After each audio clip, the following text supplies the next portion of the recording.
Ito ang tanong, goal nyo rin ba makaipon this 2025? Kaloy, is this your goal?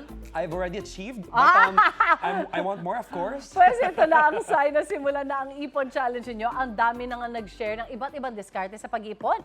Meron sa kalendaryo, meron sa Alcansya Classic, at meron din sa pati motor. Nilagyan nga eh. At para makapagsimula sa pag-iipon, ito ang mga suggestion namin na pwede nyong gamitin. Una na tong 100 envelope savings binder. Itong nasa kanan, pakita natin, di ba? Ito ang sample para itong notebook na may iba't ibang leaves o pages. Merong 100 slots kung saan pwedeng maglagay ng kahit anong amount.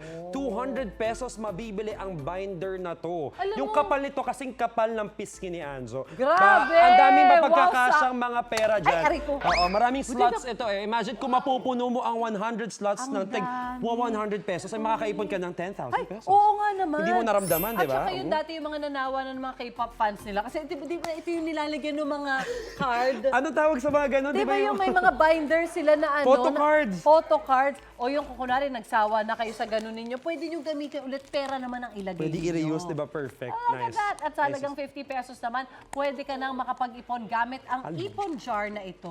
Oh, to. May iba't ibang design ito at iba't ibang challenge din. Ayun! Yan, katulad ng 200 peso coin challenge. Merong 50 peso bill, 100 peso bill, 500 peso bill, Ay, pakita 1,000 natin. peso bill, at pwede ring magkakahalo. Halimbawa, dun sa 20 peso coin challenge, parang bet ko yung 20 pesos na coin Ayan. challenge. Ay, pwede Ito, dito ito, ipasok. ito, Dito, ito. Yan. Suzy. 20 peso coin challenge. Ayan, makakaipon ka na ng 30,000 pesos kapag napuno mo to. Pakita natin kung paano ilagay yung isang ano. Ito Alam mo, paper. gusto ko ng coins. Oh, anyway, pero may paper bills kasi kami na ano eh, na fake pa, kaya pwede. Ayun! So Medyo meron makapal yung siyang paper. bilog. But sa you get iba. the point. Oo nga. You get the point. Kasi baka hindi na sila gagawa ng bagong 20 peso bills eh. Kasi parang iko-coins na lang yata nilang lahat yun, if I'm not mistaken. So they'll Right. put coins here. Bakit? Pero pag nabuo mo, 30,000. Hindi mo nararamdaman, 30,000 na pala yung naipon mo.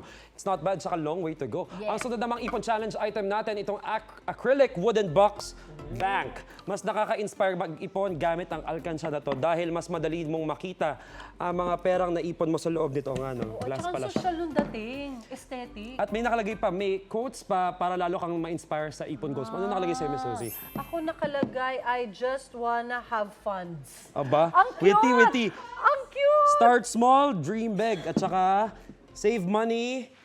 Save money and money will save you. Totoo naman yan. 250 pesos to 600 pesos mabibili mo ito. Depende siguro sa laki. Oo, correct. At kung gusto mo naman ng matibay at aesthetic na Alcansya, may mas aesthetic pa pala dito. Pwede ang glass Alcansya. Medyo mabigat ah. Totoo ba? Nakadikit na rin dito ang challenge na pwede mong sundin. Pwede makaipon hanggang, wow! 299,000 pesos! Wow! Paano magkakasya Wow. dyan? Mabibili mo to 150 pesos lang. Itong Alcansya. Ang ganda ah. Medyo mabigat ah. Pero paano? Ito, I think kapag sinunod mo yun, 1,000 for 200 na 200 pieces. I think yun yun. Pag lahat yata yung ginawa mo, Naku, kung mapagkasya mo. Sana mapagkasya mo. Well, good luck mga kapuso. Paalala lang po ulit mga kapuso, once na makaipon na kayo, better na i-deposito po sa bangko ang naipon yung pera. Kapag medyo malaki-laki na yung amount talaga, di ba? At kausapin niyo yung mga taga-bangko doon kasi minsan may mga investment opportunities para sa inyo, Yung di ba? parang Para time- mag-grow niyo parang yung pera time niyo. deposit, di True. ba? May interest yan kapag nilagay nyo sa bangko. So don't let just make it sit sa bahay nyo. Oo, sa Kapag bahay. may pera na kayo. Baka anayin. Ano pa hinihintay ninyo? Yung papel, ah? Yes, Nako, yes. i-achieve na ang Ipon Goals is 2025. Let's go, eto. Wait! Wait lang! Huwag mo muna i-close. Mag-subscribe ka na muna sa GMA Public Affairs YouTube channel para lagi kang una sa mga latest kwento at balita. I-follow mo na rin ang official social media pages ng Unang Hirit. Thank you. O sige na,